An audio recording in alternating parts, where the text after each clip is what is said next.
Alright, so in case you weren't aware, the Festival of Lights event has just kicked off within Pokémon GO. And even though this event is looking to be a forgettable one, there are still a couple of Pokémon that you will want to pay attention to. In this video, I'm going to be going over each of the Pokémon that will be featured during this event and talk about whether or not they are worth going after. Alright, so let's get right into it.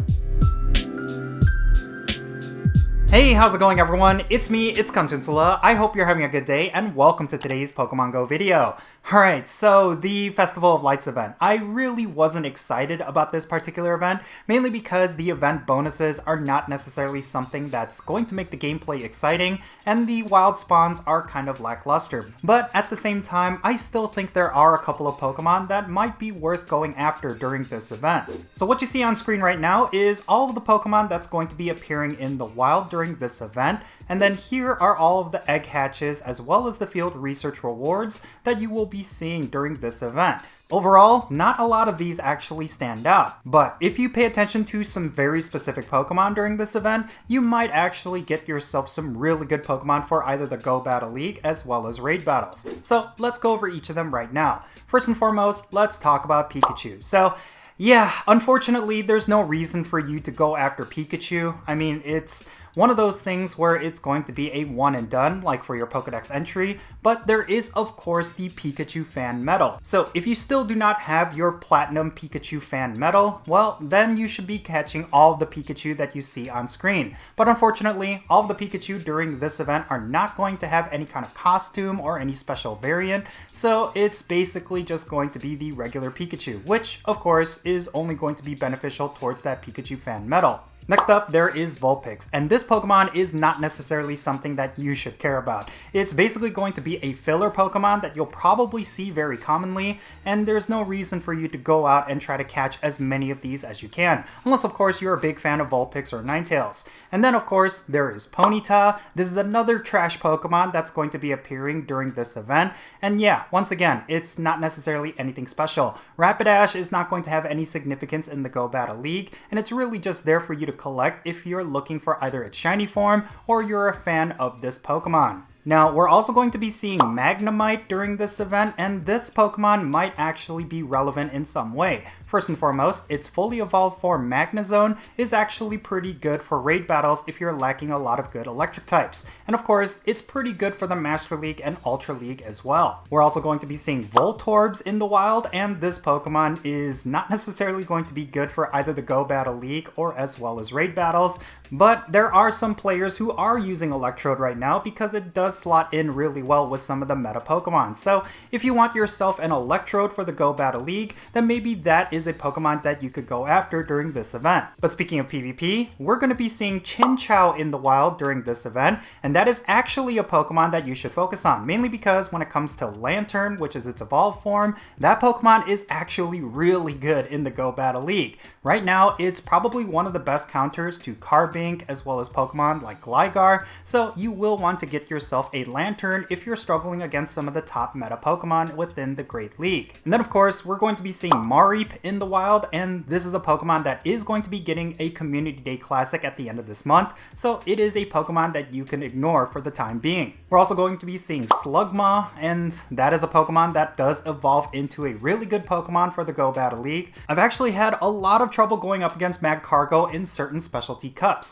so if you're trying to get ahead in the Go Battle League, then make sure you pick up a couple of Slugma and try to go after those PvP IVs. You may not necessarily use it in the Open Great League, but at least when some specialty cups come around and it's actually eligible, you're gonna pull ahead because you have a good Magcargo in your collection. Next up, there's Electrike, which evolves into Manectric, and that is a Pokemon that has a really good Mega Evolution. So if you want to get yourself a good PvE Pokemon, then make sure you're collecting as many Electrite as possible and hoping for those 100% IVs, because you will want to max it out and get it fully evolved, because that Mega Evolution is the best electric type currently available, and you do not want to miss out on that. Now, another Pokemon that we're going to be seeing in the wild is of course Litwick, and this Pokemon evolves into Chandelure, which is going to be one of the best fire types as well as ghost types currently in the game. You will not want to miss out on that, especially if you're looking for for either fire types or ghost types for raid battles, Chandelure is not going to let you down. Now also spawning in the wild is going to be Morlul, and this Pokemon is getting its shiny debut during this event.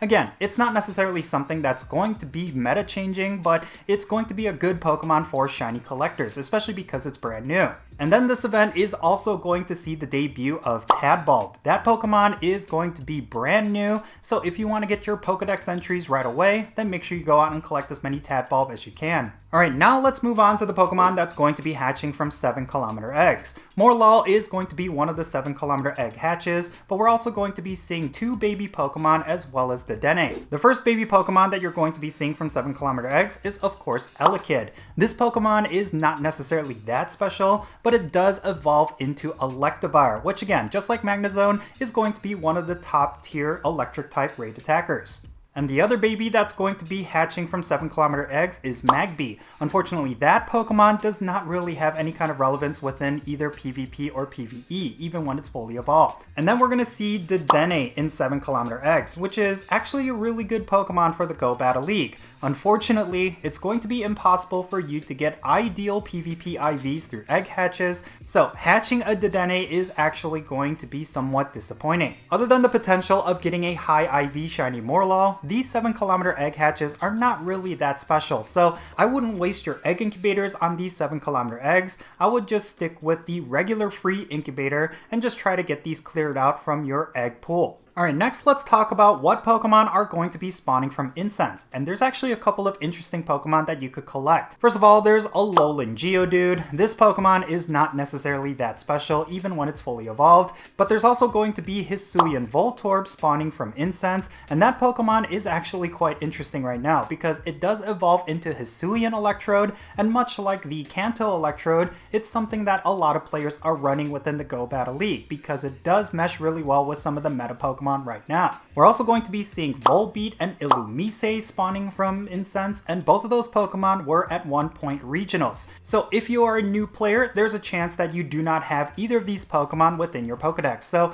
make sure you go out and collect those from your Incense, otherwise you're not going to have a chance at getting them anytime soon. We're also going to be seeing Blitzel from Incense, and again, that Pokemon is not necessarily anything special. The only good thing about it is that it is a pretty rare shiny, and that's pretty much it. We're also going to be seeing Litleo appearing in Incense, and that Pokemon, again, is not really that special. It does have its shiny form, and I do believe that's a shiny that not a lot of players have, so if you're looking for a good trade chip for your Lucky Friend trades, then maybe you could hope for one of those shiny Litleos.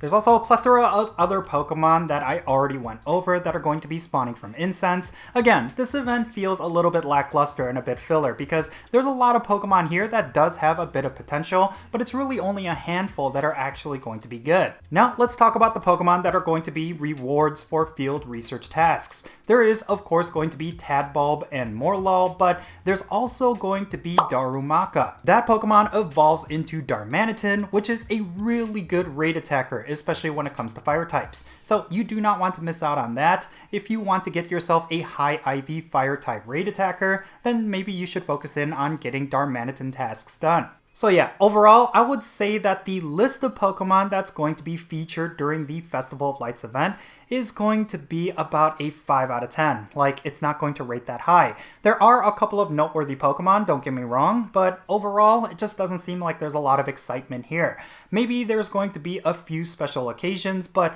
outside of that, there's really nothing for you to really focus in on, except for maybe Chinchou if you're a battler, or Darumaka if you're a raider, and Litwick as well. But in any case, that's going to be it for this video. Now, let me know your thoughts regarding the Festival of Lights event. Is there a reason why you're going to be catching any of these Pokemon? Definitely share why in the comments, and let's have a great discussion. And thank you so much for making it to this point in the video. If you ended up enjoying it and found it to be informative, make sure you hit that thumbs up button and subscribe if it's your first time here. And don't forget that little bell so you can stay up to date on whenever I upload videos. And I want to give a quick shout out to all the members of my Patreon family. You make this channel content possible, If you want to support my channel in any way, big or small, then make sure you go and check out the links in the description below. For all the members of my Patreon family, they get a permanent spot in my in-game friends list. So if you want to interact with me in some way within Pokemon Go, like with the remote raids or the friendship system, then make sure you go and check out my Patreon. Also, if you want to support my channel non-monetarily, you could always do so by following me on social media. My handle is @Jinsula, and I'm on the following platforms. Alright, and that's going to be it. I'm Jinsula. Be safe, have fun, love yourself, and I'll catch you all later.